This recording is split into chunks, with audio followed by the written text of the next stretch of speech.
El periodismo en general, sobre todo el periodismo en tanto práctica de la cotidianidad que informa y analiza, solía o suele estar de algún modo vinculado con el presente. Por alguna razón, gran parte del periodismo en Argentina, hace ya unos 2 años, un poco antes también, tiene una tendencia a transformar el pasado reciente en noticia del presente.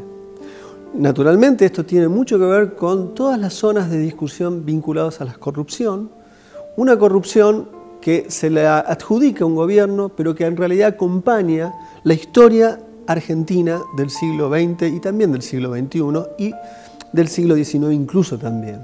La corrupción es evidentemente un problema del orden de lo público, en donde los sujetos piensan sobre sí, toman lo que no le corresponden y destituyen la posibilidad de la justicia y también de la honradez. Esto es el panorama general. Dentro de estas discusiones apareció en abril un informe en un programa de televisión que verdaderamente rondaba con la vergüenza periodística y posteriormente uno que no es que superó al precedente, volvieron a repetir un conjunto de consignas que tienden a mancillar el cine argentino en general a propósito de un cuestionar los 3 gobiernos precedentes de las administraciones que no son macristas, es decir, lo que entendemos por kirchnerismo.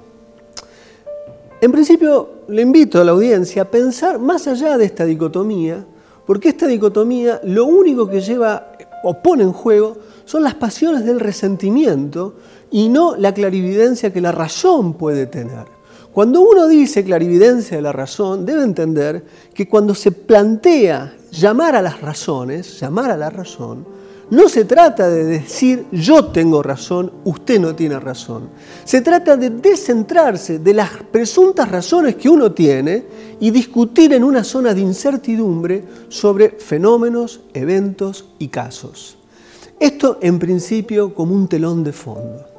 De lo que me gustaría hablar es en pensar con uno de los temas que ha sido endilgado a esta discusión, que es que una película puede llegar a ser válida si es, primero, vista por mucho público y segundo, bajo un criterio misterioso, si es una película de arte.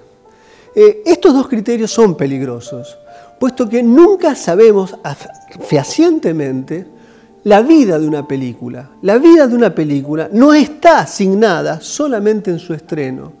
Un film crece con el tiempo, un film se valora en el tiempo y lo que hoy puede haber sido visto por 700 personas, mañana puede haber sido visto por 3.000, 5.000, 10.000, 20.000 personas.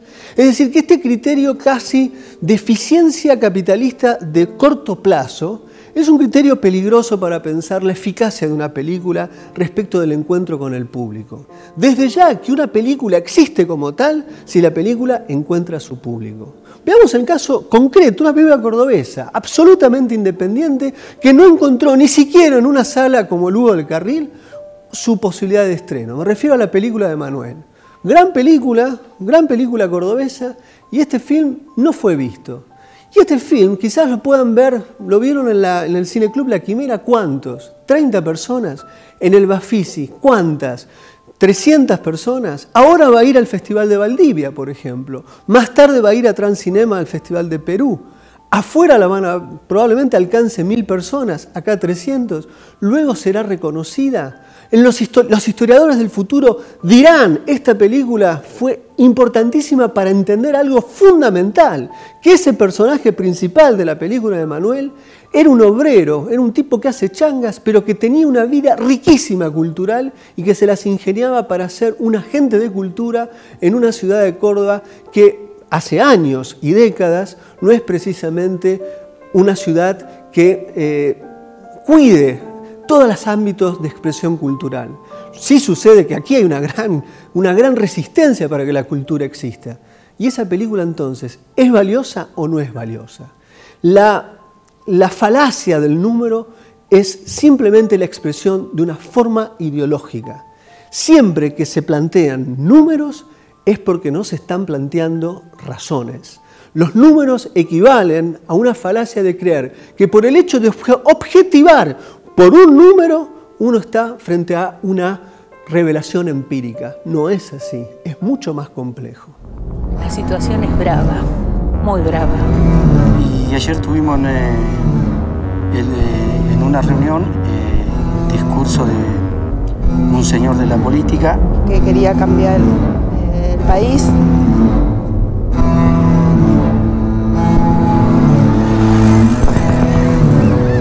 Estaba juntando gente para aparentemente una reunión o algo, ¿no? Algo así era el tema.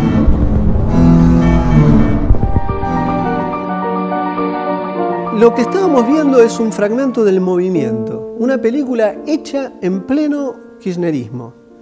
El film cuestiona el peronismo, el film cuestiona a Rosas y hace una extraña lectura entre 1825 y nuestro presente con un final extraño, donde la película rompe su contrato de tiempo que está representando y por detrás pasan autos contemporáneos y se rompe estrictamente la realidad diegética, lo que supone la película representar, porque la película ahí se pone en contacto con el presente. Esa película se hizo durante el kirchnerismo.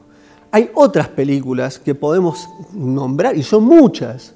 La de Ivo Evenhaum, por ejemplo, tiene una trilogía, y la trilogía, las tres, son películas absolutamente cuestionadoras del régimen de Cristina Kirchner, del régimen también de Néstor Kirchner. O sea que hubo películas que, y no solo es esa, están las películas de Suar, hay una cantidad de películas que evidentemente se pudieron hacer, y la máxima que se pudo hacer es El secreto de sus ojos, que no vamos a decir que justamente Campanella ha sido un director vinculado o identificado con el kirchnerismo. Es decir, las posibilidades de hacer un cine que dijera o que planteara o que articulaba un punto de vista distinto existió. Como también existió películas que se identificaban con el movimiento histórico que en ese momento predominaba en el país en la casa de gobierno. ¿Eso significa hacer cine de propaganda? Se dice que hay 126 películas que son películas que se hicieron durante este periodo que son de propaganda. Habría que ver una por una y encontrar cuál es el método de verificación que esas películas son de propagandas o simplemente son películas que en última instancia creen en aquello que están representando. Si uno piensa de esta manera, si uno cree que es así como así, estas fueron así, estamos literalmente en una etapa macartista. Porque uno puede estar a favor, en contra, identificarse o no identificarse, pero la identificación ideológica en una película es un trabajo que hay que tomarse verdaderamente tiempo, análisis y no jugar a la mera acusación y enunciación, sino que hay que contrastar, analizar y preguntar. Me parece que es muy riesgoso plantear estas cosas. No tengo dudas que hubo películas que se hicieron con ese tenor, no hay dudas. Pero no fueron tantas, fueron bastante pocas, y algunas abominables como la película de Paula De Luque, que era una verdadera película de propaganda sobre Néstor Kirchner, en contraposición de la extraordinaria película de Caetano, que era una película mucho más compleja sobre la figura del expresidente Néstor Kirchner, por ejemplo. Me parece que es importante pensar estas cosas, lo que no quita que el Inca sí tiene que revisarse, encontrar mayor transparencia, que además la no transparencia del Inca no es de la era kirchnerista, es de la era menemista, es de la era de la alianza y también de esta era. O sea que si queremos ser justos, tenemos que ser justos, y para ser justos hay que hacer una apelación a la razón. La razón que es no tener razón, sino ver un fenómeno, pensarlo y estar dispuestos a sentir que quizás no tengo razón, porque el espacio de la razón no es un espacio privado, es un espacio de razonamiento colectivo, público. Bueno, se puede decir muchas cosas más, pero me parece que estamos en riesgo de dejar de pensar. Y este momento en el que estamos, el acto político por excelencia es pensar, pensar y pensar. Ihre Arbeit haben Sie ja nicht mehr. Nee. Okay, immer noch jeden Tag mal hin. Ja, gucken. Ich fahre jeden Tag gucken auf der Arbeit. Und um 5 Uhr sind Sie in der Volkshochschule, zweiter Bildungsweg. 17 Uhr, ja, 17 Uhr. Abendschule. Marxkurs. Ja, das ist interessant. Ja, der war da ganz schlau, war der. Sehr schlauer Mann. Der hat das alles erklärt, ne? Man hört viel von ihm, ja? Ja. Das ist praktisch, wenn wir den nicht hätten... Hätten wir keinen Trost. Ja, hätten wir gar keine Arbeit. Ne? So ist natürlich traurig, dass ich jetzt persönlich keine Arbeit mehr habe, ne? Aber willst du machen, ne? Naja, aber wie soll ich sagen, ich muss dahin, ich gehe dahin, ne? Wenn du so lange da in dem Betrieb gearbeitet hast, dann kannst du die ja auch nicht alleine lassen, ne? Und nachts tippen sie dann fleißig im Internet, da im Laptop, ja, mit den chinesischen Kollegen, die sich auch für Marx interessieren. Ja, das ist ja jetzt noch eine ganz andere spezielle Angelegenheit, ne? Dass die Chinesen da irgendwie auch ganz schön viel so drüber wissen, ne? Naja, und in Nordostchina, ja, die sind noch entlassener als unsere hier, ja? Nicht? Also da muss man sagen, sind auch mehr. Las imágenes que estamos viendo es una película magnífica, uno de los grandes realizadores alemanes de todos los tiempos, el gran Alexander Kluge. Extraordinario cineasta, extraordinario intelectual, extraordinario por donde se lo mire. Una de sus últimas experiencias cinematográficas fue Noticias de la Antigüedad Ideológica, la película que él trata de revisar la tradición marxista. Hay un chiste extraordinario en una película de Chaplin, la película de Chaplin se llama Un rey en Nueva York.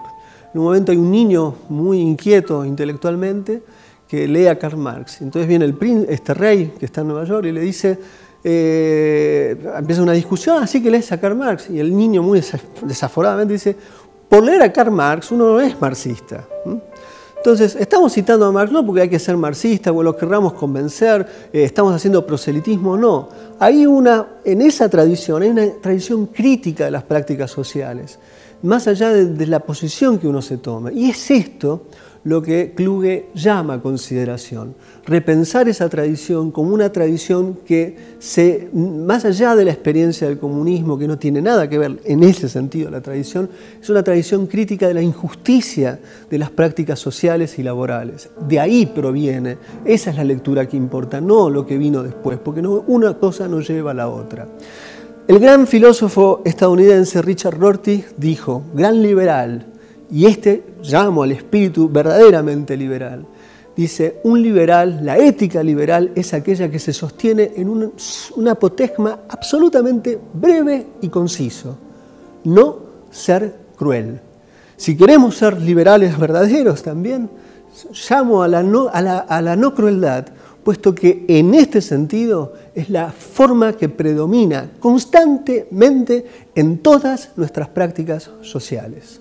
Es tiempo de pensar, no de desnostar y mucho menos de descalificar. Si pensamos, las cosas pueden ser distintas. Y el cine siempre ayuda a pensar, siempre, siempre.